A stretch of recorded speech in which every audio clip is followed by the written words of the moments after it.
सुनो ए मोम की गुड़िया, तुम्हें किसने कहा था ये? किसी सुनसान रास्ते पर किसी अनजान चेहरे से जरा सी आशनाई को बहुत ही खास लिख डालो। कई दो चार बातों को बहुत प्यारा सा दिलकश तुम हंसी एहसास लिख डालो। तुम्हें किसने कहा था ये? सुनो ए मोम की गुड़िया, कि अब इस दौर के अंदर कोई मजनू नहीं बनता, कोई रांझा नहीं बनता। कदम दो चार चलने से सफर साझा नहीं बनता। तुम्हें बेकार सोचों पर है रोने का डर कैसा?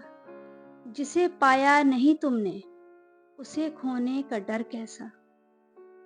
मानती हूँ तुझे इश्क नहीं है मुझसे, मानती हूँ तुझे इश्क नहीं है मुझसे, लेकिन इस वहम से अब कौन निकाले मुझको। सर की खाई हुई कस्मों से मुकरने वाले, तुम तो देते थे हदीसों के हवाले मुझको।